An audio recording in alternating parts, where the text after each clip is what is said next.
On today's show, I thought we would take a look at some new and updated free agent targets after the NFC and the AFC championship game. Plus, we have the actual salary cap figure for 2023. The NFL informed all the clubs about that today. So we got that on tap for you all. Welcome into the Cleveland Browns Report by Chat Sports. And this is a show that does not have a division rival playing in the Super Bowl. And if you are happy that the Bengals lost, and they are crying all over the internet about the refs, boo freaking who, like today's video, it was clear intentional grounding by Joe Burrow, and you shoved Patrick Mahomes, who is clearly out of bounds. I have no sympathy whatsoever, and if you're in the same boat, hit that thumbs up icon.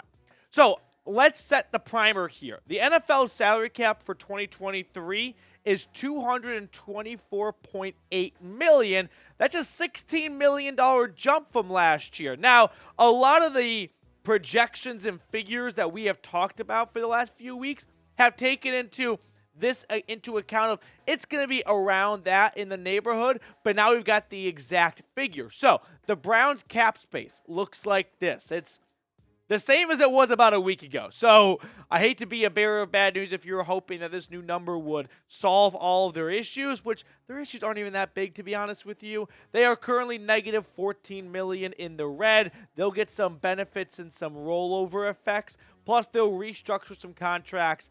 They're not going to cut a ton of guys. I could see them cutting players like John Johnson to clear up some money. But at the end of the day, I think they're going to be about $35 million in the green, and that's good enough for one big hit, right? That's good enough for one $20 million-ish free agent signing. You leave about $5 million in the bank for the draft picks and emergency contracts for midseason, and you spend the other $10 million on some smaller contracts to fill out the rest of your roster. So with that, how about a player that's not in the Super Bowl anymore, and that is Jessie Bates, who may have played his last game as a Cincinnati Bengal on Sunday. In fact, we can bundle a couple of these safeties together.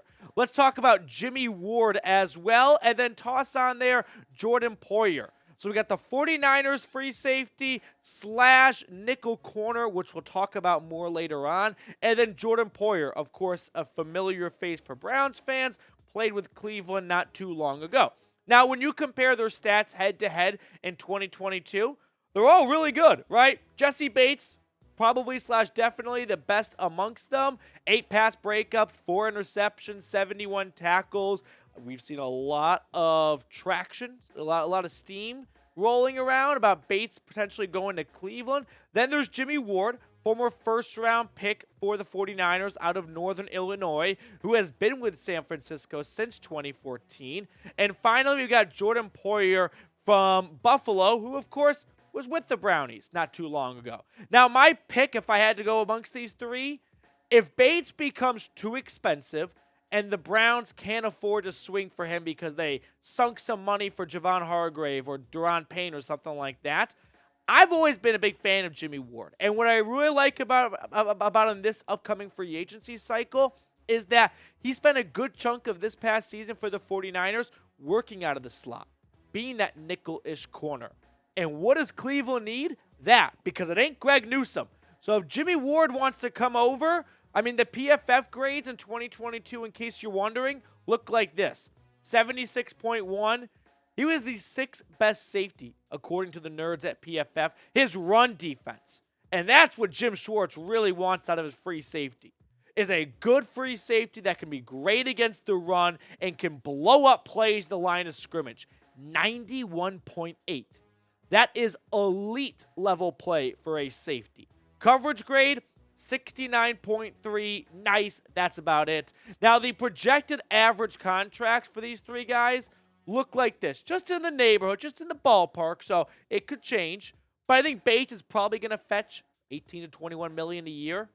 That's going to make him a top 3 highest paid safety in football.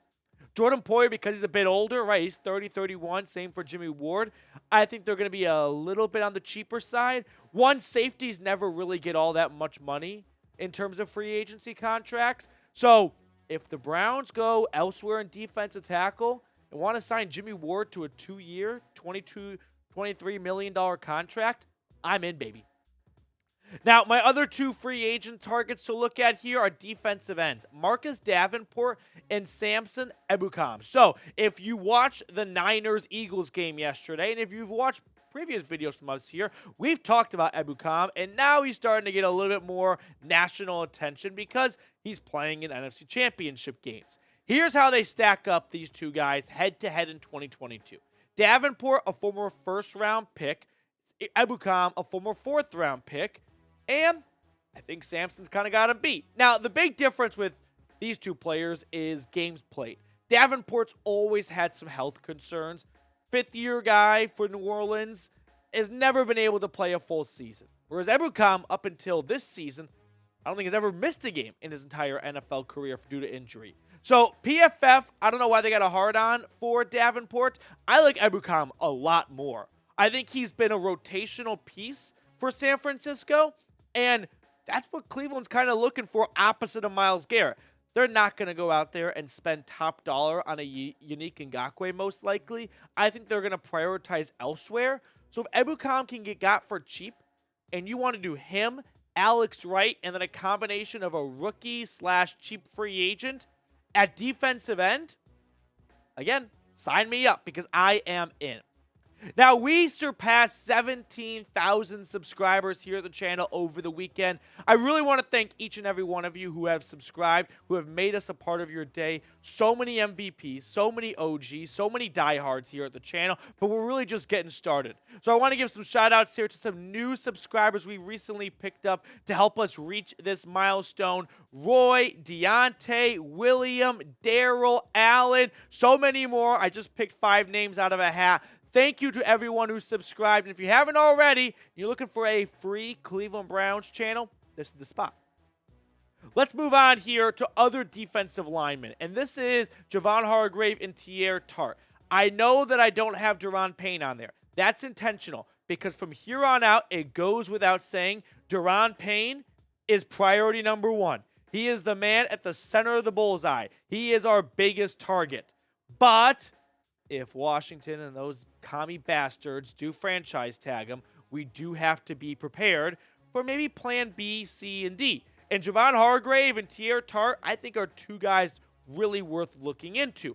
Hargrave, I mean, if you watched the Eagles game yesterday, you saw he is a menace. He is a force to be reckoned with. He's 29, so he's a bit older in his career. He's probably got one more decent-sized contract in him. But what about Teair Tart? What about the 23rd ranked defensive tackle from Pro Football Focus? If Payne gets franchise tagged, and if Hargrave, I don't know, re-signs with the Eagles, goes somewhere else, right? It's not a foregone conclusion that, oh, the Browns want him. Well, that means he has to come to Cleveland. If all that happens, maybe Jim Schwartz goes, you know what? I know a guy I've been coaching in Tennessee the last 2 years, and a guy I think can really thrive in Cleveland under my system. I have familiarity with him. Andrew Berry, he's not going to cost you that much. Check out the tape. I like Teair Tart.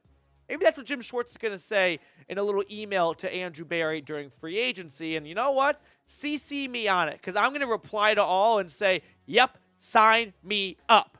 Okay, so with that being said, today's show was made possible by our sponsor, BetUS. If you haven't already, go to chatsports.com/bet. Use promo code Browns125, and they'll give you a 125% deposit bonus.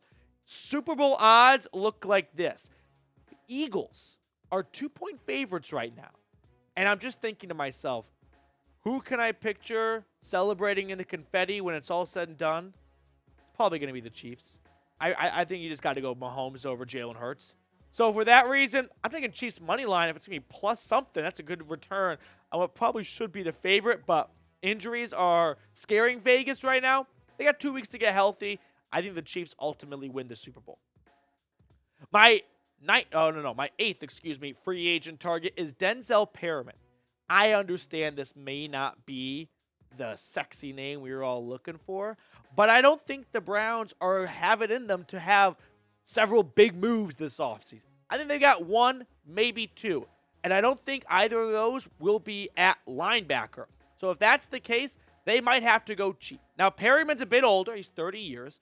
But what if Taki doesn't come back to Cleveland? because Andrew Berry decides, you know what, we weren't all that crazy about you anyway. You're coming off a bad injury. Best to shake hands and go our separate ways. And if Anthony Walker also doesn't come back, because AB goes 2 years, 2 injury-plagued seasons, let's reset a little bit. If those things happen, I think Perryman could be sitting there looking pretty here because he's got some much-needed veteran presence for this defense, which I know it's always fun to say, this team has the youngest roster in sports. Cool. How often does that win a Super Bowl? Not all that often. Would like to see this defense add some veteran talent to it. And Perryman for the Raiders last year was pretty good, actually. 14 tackles for loss, just 1 sack. He's never been known as a pass rusher, but he did his job in the middle of that field, and he could be a nice green dot middle linebacker for this team if they don't go Taki or Anthony Walker for whatever reason. This is a good name to keep an eye on. To round out my top 10 free agent targets, plus Daron Payne, Mack Hollins and Jakobi Meyers. This team needs another speedy wide receiver, and these are 2 cats to watch for. Mack Hollins and Jakobi Meyers in 2022 put up decently good numbers and really bad offenses. Jakobi Meyers had a play caller who was a defensive coordinator, and he scored 6 touchdowns and 800 yards with constant turmoil at the QB position. Mack Hollins put up nearly 700 yards and 4 scores in Derek Carr's worst season in the NFL. So these 2 players could be nice slot acquisitions. Bit older-ish in their careers, Hollins more so than Meyers, but there's not that many good free agent wide receivers out there, and I don't think they're going to go out and drop a lot of money at that position. Just my 2 cents. Now, before we go here, my dad's a pilot, and him and my mom went flying today, and they flew past First Energy Stadium, snapped a cool picture of it, sent it to me, so I thought I would share with all of you guys watching, and I thought this could be a fun sort of question to end the show on right now.